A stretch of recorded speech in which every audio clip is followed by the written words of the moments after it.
mais uma vez bem-vindo aqui ao Contestação Espírita, esse canal que coloca mais dúvida do que tira, né? Mas é o nosso propósito aqui, colocar essa pulguinha atrás da orelha, e hoje nós vamos entrar com um tema chamado fatalidade. Rapidamente isso surgiu de um documentário, a ideia surgiu de um documentário que a gente acabou vendo aqui alguns dias atrás, que estava falando sobre Ayrton Senna, né, que dia 1º de maio é aniversário da morte dele, né? E aí nós começamos a suscitar alguns temas aqui, algumas discussões, e essa discussão é o que você vai ver daqui a pouquinho.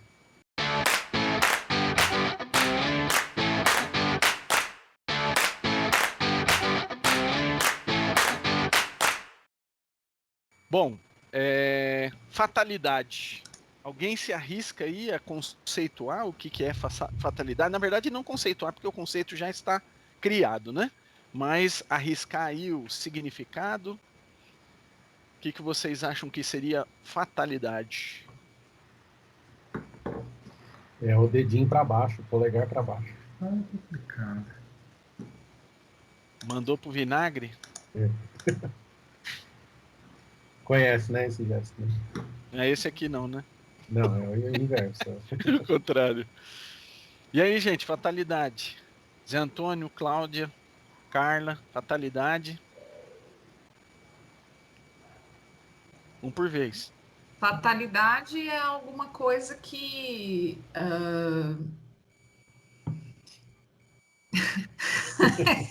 Isso aqui. Alguma coisa que é fatal. Tá bom. Não, vale, é alguma tem. coisa que a gente costuma se referir à fatalidade quando é alguma coisa que você nunca imagina, né? Foi uma fatalidade, né? É alguma coisa que acontece ruim e que fatal vem de morte, né? Então, a morte é talvez um modo de morrer, se a gente for tentar analisar aí a palavra, mas para mim, fatalidade é alguma coisa que deu muito ruim mesmo. Muito bem, pegou uma linha boa aí. Tá bem próximo do que a gente consegue achar como explicação. Carla, Zé, quer arriscar? Quer contribuir aí com a observação de vocês? Ó, o Zé até fugiu. O José tá dando golpe. Carla, quer tentar? Fatalidade tá ligado à morte mesmo. É algo que você não pode mudar. Aconteceu e não tem o que fazer. Eu entendo isso, né? Tipo um determinismo. Palavra legal essa aí, hein? Determinismo. Vamos ver aqui, ó, o que é fatalidade. Então, de acordo com o Dício, fatalidade é característica ou particularidade do que é fatal. Então, quem falou que fatalidade é fatal, acertou. Aquilo que não se consegue evitar, né?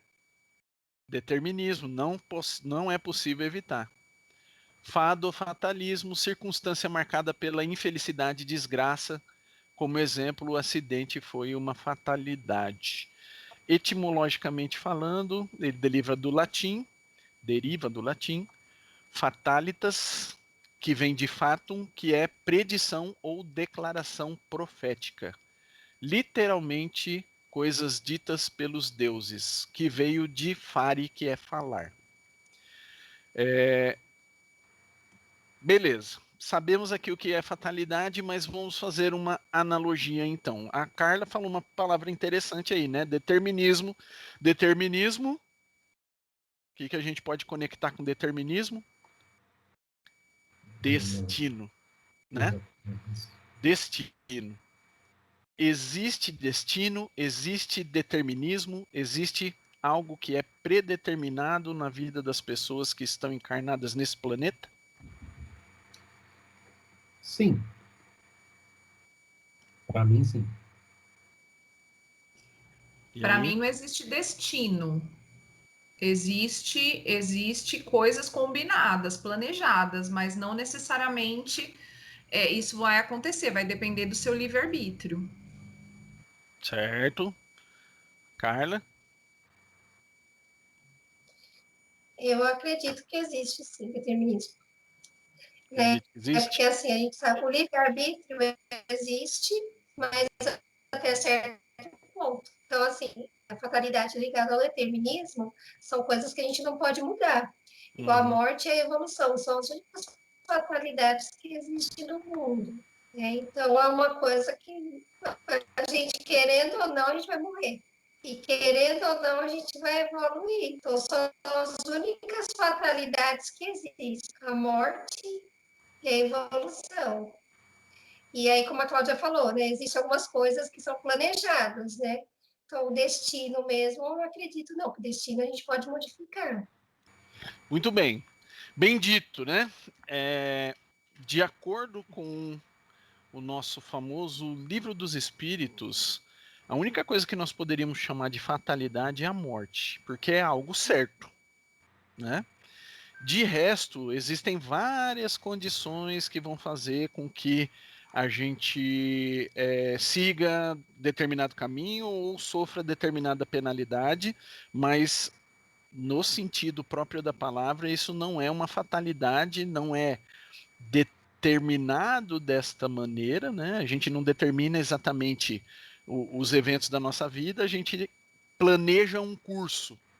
E dentro desse curso, nós temos todo o livre-arbítrio para manusear, né? Para manobrar. Vou para um lado ou vou para o outro, né? Muito bem. Então, se a morte é a única fatalidade que a gente poderia aceitar, de acordo com o termo, existe um momento certo que nós vamos morrer? Sim. Eu acho que a gente vem com uma espécie de bateria aí, sabe? Tipo um celular assim carregado. De E lítio? aí a gente vem com determinada carga, né? Essa carga, dependendo do uso que você faz do aparelho, ela vai acabar mais rápido ou ela vai acabar, ela vai demorar um pouco mais para acabar. Você vai ter, né? Nunca vai passar daquilo, mas você vai ter aí um ganho, né? Se você colocar lá no modo bateria econômica, né? Aí você consegue ter aí uma sobrevida dependendo do uso que você está fazendo. Eu acho que essa é uma analogia interessante, né? Da gente pensar que a gente vem com alguma coisa já, né? A gente tem um corpo físico, então já que esse corpo físico ele tem um prazo de validade, mas você dependendo da sua utilização deste corpo físico, você consegue ficar, não é ficar mais, mas conseguir ficar no tempo e aí tudo certinho, ou você antecipa, né, gasta bateria num vídeo totalmente inadequado lá e acaba não conseguindo ter bateria para fazer as outras coisas. Muito bem, Carla? É isso que a Cláudia falou, ela especificou bem. A gente vem com uma carga, essa carga se chama fluido vital, que é o que, que nos anima, né? E ela tem um tempo. Então, eu fui um suicida, por exemplo, eu abusei do corpo físico, aí essa carga vem menor, que é por algumas questões, né, que o espírito precisa aprender.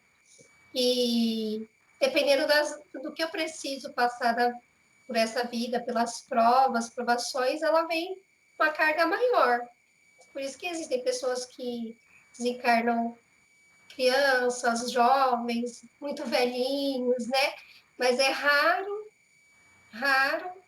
a gente ter completista, por causa dos nossos abusos. Eu acho que você vai falar sobre isso, né? Mais ou menos. Eu vou para Eu uma linha um posso, pouquinho diferente, claro. Manda lá. apesar de, na definição, o que é fatal é aquilo que é definitivo, né? Que é a morte. Eu acho que no decorrer da nossa vida, algum evento, e sem classificar a importância, ele é fatal para o tipo de vida que você vai construir. Então, tem gente, por exemplo, que é muito devotada à família, tem gente que é muito devotada à religião, Tem gente que é muito devotada a um amor, tem gente que é muito devotada ao trabalho. E, para variar, tudo que é desequilibrado acaba por fazer mal, né? Uhum. E aí acho que algumas pessoas têm a sorte de ter, ou de descobrir, ou de se dar conta, um acontecimento fatal. Como, por exemplo, a pandemia pode ser um, um exemplo de algo fatal. Na vida daquela pessoa, faz ela reavaliar. Um câncer, por exemplo, você vive vendo gente que tem câncer ou que descobriu ter um câncer, que a primeira coisa que ela fala assim, muda a sua perspectiva de vida. Tem gente que é com o filho, quando tem filho, fala assim, depois que eu tive filho, mudou meu jeito de ver a vida e tal. Então, eu acho que alguns acontecimentos, e não só a morte, são tão importantes na vida daquela pessoa, ou no jeito dela entender a vida, que ele acaba se tornando fatal para determinar o jeito que ela vai viver, a importância que ela vai dar à vida, os valores que ela vai construir ou remodelar. Por esse aspecto, eu acho que o que é fatalidade nem sempre precisa ser só a morte. Às vezes é um despertar. Legal, o ponto que você pegou aí, Sidney, se a gente falar um pouquinho de estatística, a gente estava falando aí antes de começar de Seis Sigma, né? Mas falando um pouquinho de estatística, quando nós estamos usando uma carta de controle, que ela é baseada na média e desvio padrão, é mais ou menos o que acontece com esse tal determinismo, né, que a gente tem na nossa vida. A gente tem uma linha que a gente vai seguir, né, que a gente determinou, a gente se comprometeu, a gente planejou antes de encarnar. E toda vez que a gente vai tendendo para os limites, né, eu tenho um certo limite de ação ali para poder cumprir a minha obrigação. Quando eu estou tendendo a um limite, vem alguns chamamentos para que a gente volte para a trilha, né? E esses tais chamamentos, como você pôs aí dos fatais, eles são justamente a forma como a gente mesmo escolheu de retomar o nosso caminho. Né? É através de uma doença, através de algo que impacte realmente e faça com que a gente retorne para o caminho que a gente veio. Inclusive, até em algumas discussões que eu tenho aqui com a minha pequena, que é a Cláudia, minha pequena, era... a gente, assim, olhando um pouquinho, né, um pouco mais de perto, e o que nós podemos chamar hoje de doença do século, né, que é a depressão, né? Doença do século. É o que mais afeta, o que mais aparece, tirando aí a pandemia que veio com outro propósito na vida, né? Mas a depressão mesmo, ela é um chamamento de certa forma, né? O que a gente acabou discutindo aqui e chegamos à conclusão, depois se você quiser complementar, Cláudia, fica à vontade, é que quando a pessoa acaba entrando em depressão, óbvio que tem as questões físicas que estão envolvidas também, não é só mental, né? Mas quando a gente está olhando aqui mais para esse lado do mental, será que não seria um chamado aqui, ó? Passamos da linha, não estamos conseguindo voltar para o caminho que a gente planejou. Não seria um ponto esse, né, para a gente levar em consideração? Olha, a depressão veio e ela está causando N motivos porque eu acabei cruzando a linha que eu não deveria. Você quer falar alguma coisa em relação a isso, Cláudio? Na verdade, primeiro que eu não sou pequena, né? Se tem uma coisa nessa vida que eu nunca fui, foi pequena, mas enfim. Foi carinho. Carinhoso, carinhoso. Agora ele deu para me chamar assim. Não se tem. Ele é Alexandre de Fases. E aí, assim, a gente já conversou bastante sobre isso, né? Sobre essa questão da depressão. Eu tive depressão, né? Então, eu sei um pouco o que é. Graças a Deus, ela está controlada, porque a gente tem altos e baixos, tem momentos que a gente tem momentos que a gente precisa de medicação, tem momento que não, enfim. E a gente sabe que existe uma questão biológica, como o Alexandre falou, porque assim, é fácil a gente falar, ah, não, a pessoa que está depressiva não tem Deus no coração, não tem. Isso é bobagem, isso não é verdade, né? O que às vezes a gente discute é uma coisa assim, o que dá sentido para a vida muitas vezes é propósito. Né? Propósito é uma coisa que dá sentido à vida. E às vezes a gente está num propósito, a gente cria, até por uma questão de expectativa, né? Que a gente fala assim: se você não quer se decepcionar, você não cria expectativa. E a gente cria algumas expectativas, a gente cria algumas questões, ou você, e de repente aquilo não é o que talvez você tinha planejado para sua reencarnação, não é o que você tinha pensado. E o que acontece? A gente não vem, a gente não é uma tábua rasa. A gente tem marcas do nosso passado, embora sejam imperceptíveis no sentido físico, talvez às vezes até físico, né? Mas a gente a gente sabe desses compromissos que muitas vezes a gente assumiu ali, né? É a mesma coisa, a gente fica angustiado quando a gente está no trabalho e não consegue dar conta daquilo que a gente precisa dar conta. A gente não fica angustiado, a gente fica desesperado, aí dá aquele, né? Então, um pouco, eu acho que é isso dentro do subconsciente da gente. Muitas vezes a gente vai para um caminho que a gente tem o livre-arbítrio, obviamente, mas que não está se distanciando, né, daquele caminho que talvez a gente tinha combinado. E alguma coisa grita dentro de você, olha, às vezes até fisicamente mesmo, olha para isso, né? E a gente não sabe muito bem identificar, a gente já falou sobre isso. É difícil identificar sentimento, é difícil a gente saber o que a gente está sentindo. Então, quando a gente tem um propósito, né? Talvez esteja claro esse propósito para a gente, né? Igual estar aqui hoje com todo mundo discutindo, isso é um propósito, né? E ajuda a gente na hora da gente pensar, ai, não tem, ai, não, ai, tô cansado, mas é legal, é bacana, a gente está fazendo uma coisa legal, a gente está crescendo e tal. Então, o sentido do propósito pode ajudar bastante. Então, é isso que a gente discutiu um pouco, né? Me alonguei um pouco, mas para dizer que às vezes pode ser a depressão também, além das questões físicas e que precisa de controle, precisa de terapia, precisa de remédio muitas vezes, também tem esse lado que pode ser o seu espírito, o seu inconsciente gritando para você. Olha, talvez esse não seja o caminho. Eu, por exemplo, quando eu entrei em depressão, eu percebo hoje que eu estava num caminho que não era o caminho que eu deveria seguir. Então, assim, eu estava infeliz. Então, hoje eu já tenho uma outra visão, né? Mas na hora é muito difícil, gente. É muito difícil passar por isso. Muito bem. Então, vamos lá. Conceituando um pouquinho aqui, né? Já que a gente já colocou algumas coisas em plano para a gente efetivamente entrar na linha que eu gostaria de discutir aqui.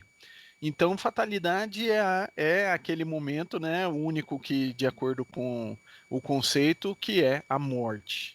Né? E isso é fatal, a fatalidade está ali, vai acontecer, não sei quando, todo mundo vai passar por isso. A gente chega aqui com uma certa bateria, né, com uma certa energia que nós vamos gastar ao longo da nossa vida para percorrer aquele caminho que a gente combinou antes de vir para cá. Só que, de acordo com os abusos que nós cometemos durante a nossa vida, a gente vai consumindo essa energia em coisas que a gente não deveria. Beleza? Fechamos aqui, né? Legal. Então vamos lá ao nosso fato principal que suscitou o tema. No dia 1º de maio, agora, farão, se eu não me engano, 37 anos que que Ayrton Senna morreu. 27, né? 27 anos que Ayrton Senna morreu. De acordo com todo esse cenário que a gente descreveu aqui, E a fatalidade é a morte e a gente tem essa bateria. Como que a gente poderia olhar não só pela questão do próprio Ayrton Senna, né, que morreu num acidente, mas das pessoas que praticam esportes radicais, por exemplo?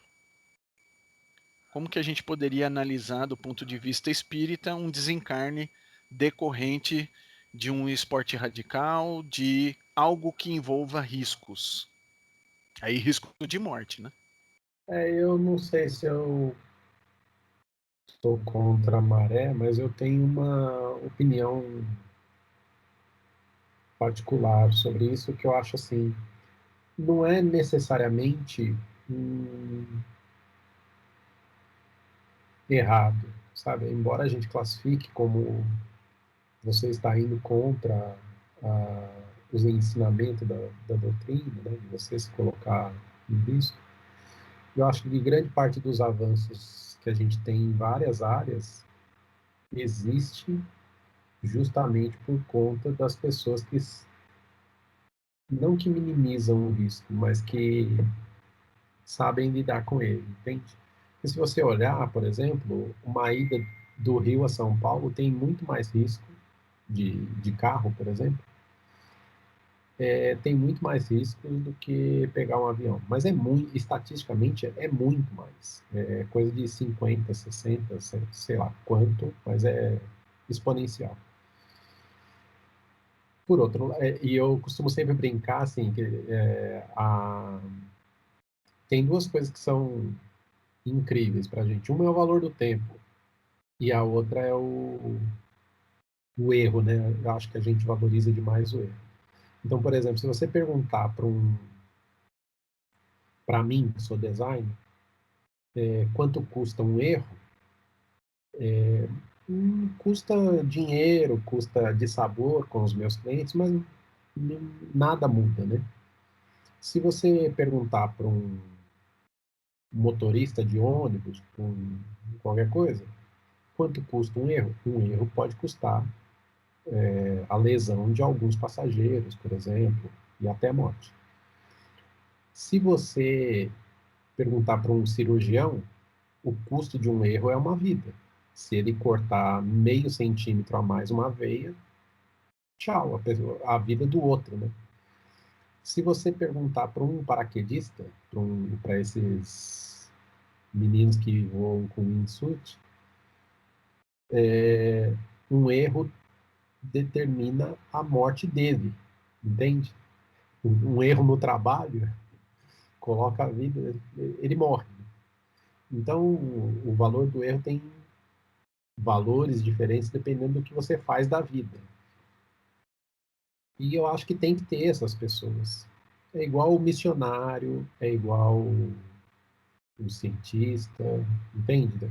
Alguém tem que cumprir esse papel. Alguém tem que pôr a mão na lama, alguém tem que andar sobre cabo de aço, alguém tem que fazer isso. Muitas vezes é só entretenimento, mas, de forma geral, leva em algum avanço. Vamos lembrar aqui que não foi só o Ayrton, né? O Ayrton foi no domingo. Na sexta-feira foi o Rubinho que voou. No sábado morreu o Ratzenberger no treino livre. E no domingo morreu o Senna. Ou seja, aquele final de semana, assim, acho que da história da Fórmula 1, acho que não teve nada parecido nunca. Então, assim, o que explica, por exemplo, o Rubinho, que foi um acidente muito mais feio que o do Ayrton Senna, muito mais feio. Quem viu o Rubinho, assim, voando com aquela, nem sei se era perna, porque ele tinha, né, voando pelo alambrado, e ver o próprio Ratzenberger no dia seguinte, e o acidente do Senna também não foi tão... O do Senna foi o intermediário, mas do Ratzenberger também. Então, assim, gente, o que determina, né? É a fatalidade mesmo. É aquele momento que está escrito no Livro dos Espíritos. Chegou a hora. Ponto. Tá? E não há nada que possa evitar. Está escrito em algum lugar assim. Então, Aí tem toda aquela teoria da conspiração, aquelas cenas o Senna no cockpit, todo pensativo, e o pessoal começa a fazer, ele já estava antevendo, e gente, menos. Eu acho assim, é que o Sidney falou, alguém vai ter que tomar esse risco. Porque não que tenha, ninguém botou uma arma na cabeça do Senna, do Rubinho, vocês vão lá ser piloto de Fórmula 1. Não. Tá no sangue do cara, tá no DNA do cara. O cara faz isso para viver. E há quem pague. E há quem curta. Tá? Do mesmo modo que, trazendo assim, mutatis mutandis, jogando a coisa pro passado, o pessoal vai em Roma e pro Coliseu ver Gladiador. E o cara tinha a mesma adrenalina. Imagina que a mesma adrenalina que o Rubinho tem, o Senna tinha, qualquer outro piloto tenha, hoje, o Gladiador tinha, de chegar ali, né? Não sei se vocês já tiveram o privilégio de ir lá no Coliseu, uma vez eu visitei, entrei lá, é um estádio. Cara, assim, eu já tive a oportunidade de jogar no Morumbi, né? Não sei se vocês sabem que eu quase fui jogador. É uma adrenalina. Você chega, subir ali, você vê aquele anel cheio de gente, todo mundo gritando. Cara, aquilo dá arrepio. Então, o cara tá ali atrás do piloto, do cockpit, tá ali atrás do volante, ele sabe que tem milhões de pessoas naquele momento assistindo. E deve dar um barato legal. Deve dar alguma coisa, assim, alguma descarga de, não sei, neuronal, enfim, no cérebro, não sei, neurodopamina, todos esses ínas da vida aí, que tem aí os nomes malucos aí da química, que deve dar um barato no cara. O cara vai. A última coisa que o cara vai pensar é que o cara vai morrer. Gente, eu não sei quantas... Eu já viajei várias vezes de avião. A última coisa que você pensa quando você vai entrar numa aeronave é que o negócio vai cair. Então, assim, você tem que ter um pouco de fé mesmo. Falar, não é o meu momento. Não agora. E se for também paciência. Fazer o quê? Fatalidade. Até porque tem gente, por exemplo, que nunca entra num avião e o avião cai na cabeça dele, né? Como aconteceu já, né? A gente viu naquele, acho que foi no acidente em Jabaquara ali, que quando o avião, a pessoa, uma das pessoas que morreu, né, num acidente que o avião caiu ali, sei lá, em qual lugar, era uma pessoa que morria de medo, que não andava de avião, porque ela tinha medo que o avião caísse, né? Então aí Funcionária da companhia aérea que trabalhava no galpão de expedição apenas. Então, e teve também o caso, agora recentemente, acho que tem uns 2 anos, um helicóptero que caiu em Ubatuba também, em cima de uma pessoa, e a pessoa também era justamente uma pessoa que tinha algum medo, assim, né? Quando eu assisti o documentário, né, do Senna, eu fiquei pensando assim, né, que não tem como a gente dizer o se na história, né? O se é uma coisa inexistente em história. Mas a gente não pode negar que foram dados muitos avisos. Um sofreu um acidente feio, o outro. Então, assim, não é nem o fato do acidente do Senna, mas aquela corrida poderia ter sido cancelada se você fosse pensar do ponto de vista da segurança, e inclusive era uma das questões que o Senna estava falando o tempo inteiro, né? Então, ele correu, mas ele não deixou, ele deixou claro que estava perigoso, que existia um problema, enfim. Talvez, e aí existe um propósito, que é justamente depois disso, como o Zé falou, as pessoas, eles tiveram que rever todas as questões, né? Então, às vezes acontece exatamente isso, né? Que se fosse, de repente, o Rubinho, que na época não era um Senna da vida, né? E eu tô falando se, eu sei que não existe se, tudo aconteceu exatamente da forma como deveria, mas assim, não teria a mesma força que teve a representatividade do Senna, né? Até para o povo brasileiro naquela época, o quanto aquilo foi foi doloroso, foi uma questão assim de toda aquela comunidade, né, de todo o Brasil ter se, a gente lembra bem, era bem da nossa época, né, a gente lembra exatamente o dia que aconteceu, enfim, porque acho que independente de você gostar ou não, todo mundo tinha uma simpatia, uma questão assim, admirava de alguma forma, né, então eu fico pensando nisso, né, que justamente assim existiam, assim como a gente fala da questão da crucificação de Jesus, né? Poderia, mas aconteceu da forma como deveria ter acontecido, né? Mas são questões que a gente fica pensando, né? Que foram pontuadas e que de repente talvez uma boa vontade ali poderia ter evitado daquela forma, mas a gente sabe que existe um propósito por trás disso. Então é difícil dizer, né? Mas é interessante discutir isso. Só fazer uma parte aqui, questão do negócio de avião. Por exemplo, vamos pensar no acidente da Chapecoense. No mesmo avião teve gente que morreu, teve gente que sobreviveu e voltou a jogar. No caso da Chapecoense, é muita irresponsabilidade, né? Eu acho que tem de quem locou o avião. Eu acho que tem duas coisas, sabe? Por exemplo, eu considero o Senna genial. Assim. Genial justamente por ser simples.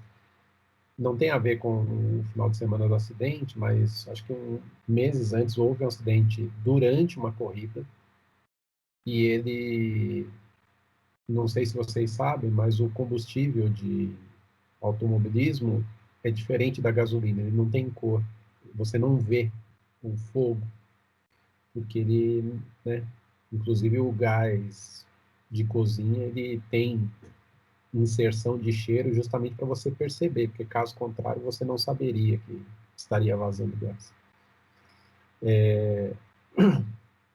E nesse acidente, eu acho que é com o francês, os carros jogados na pista e tal, não sei o quê, o Senna foi lá e desligou o motor do amigo que sofreu um acidente, né, do colega de trabalho que sofreu um acidente. É uma coisa de segundos, mas você percebe como isso, um gesto simples, e eu estou dando um exemplo aqui, mas poderia ser outra coisa. Às vezes é um abraço, às vezes é uma mão esticada, pode ser qualquer coisa. Um gesto é suficiente para mudar o rumo mundano das coisas, né? Então, quando eu falo, quando eu citei no início o determinismo, né? Era dessa fatalidade, desse determinismo que eu estava citando. E é por isso que a gente tem o livre-arbítrio, para mudar a perspectiva das coisas, mesmo em pequenos gestos que, ao olhar da história, você percebe que são grandes, né? E tem uma outra coisa também, que na vida cotidiana nossa, assim, no dia a dia, nem sempre as pessoas, eu costumo dizer que estão preparadas, né?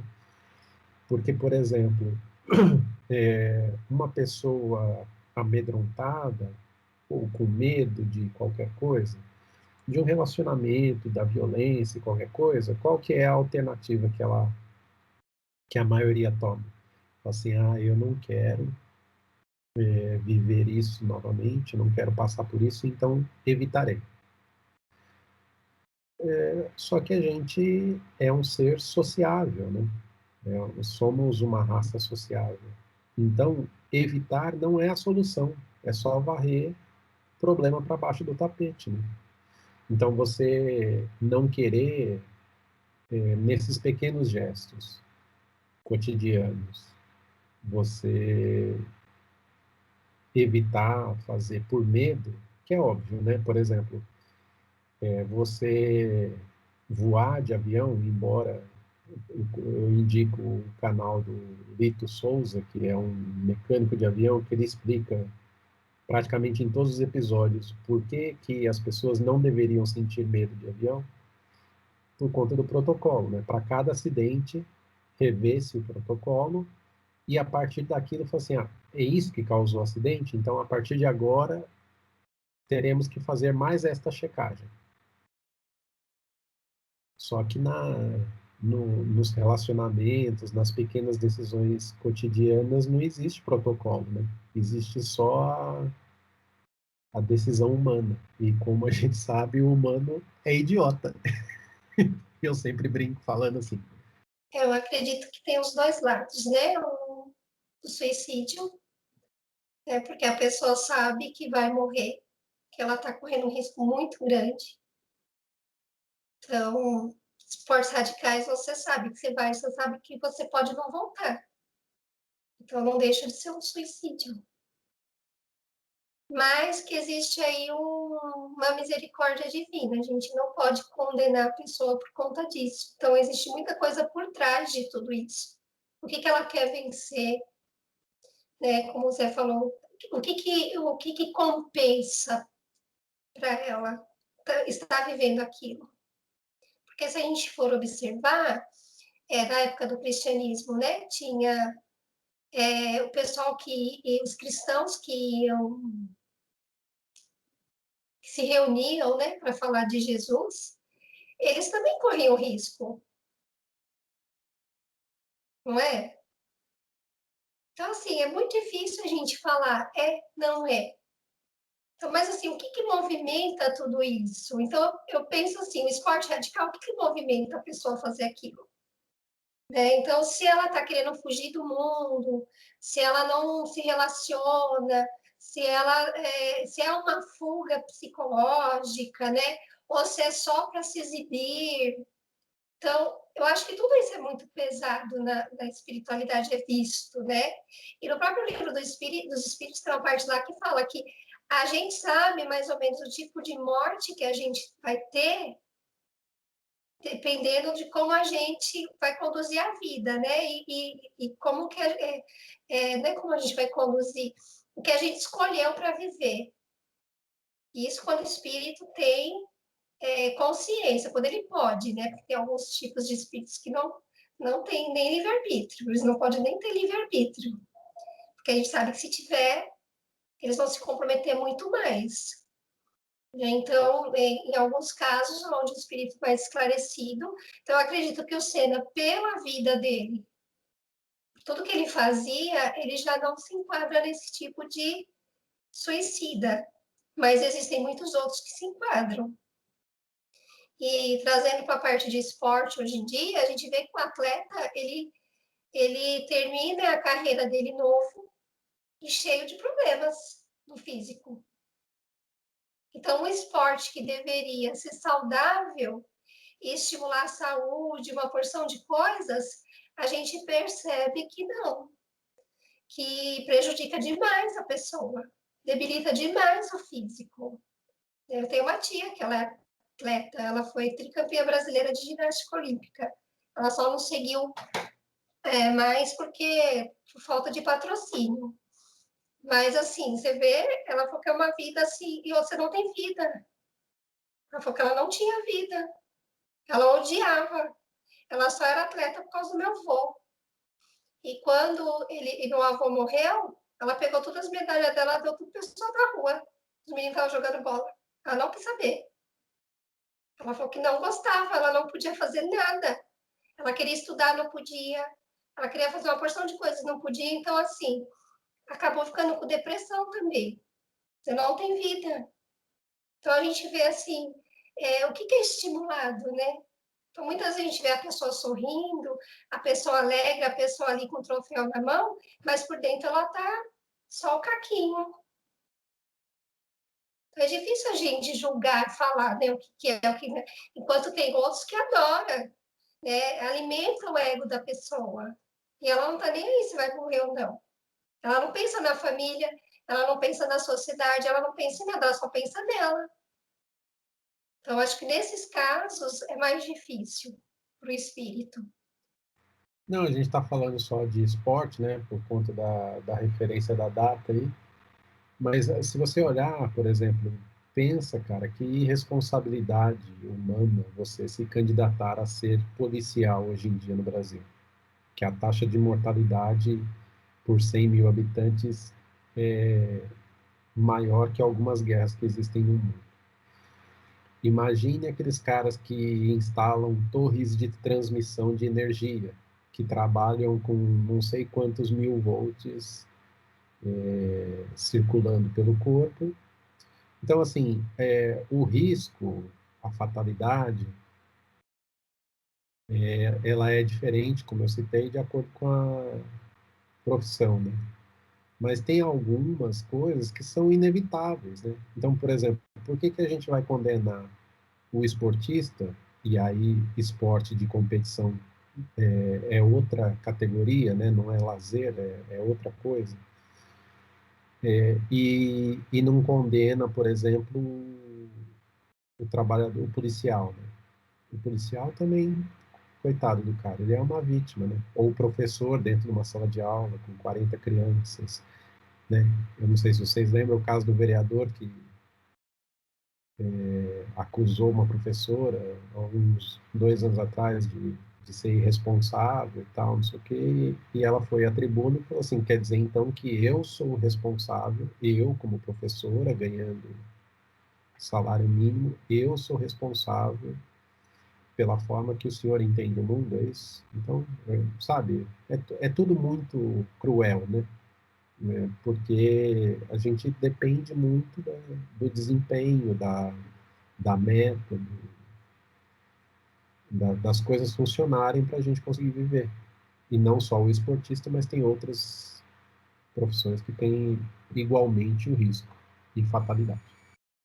A gente está falando aqui do Senna, eu estou lembrando aqui do Schumacher também, tá? Que se acidentou, ninguém tem notícia dele e tal.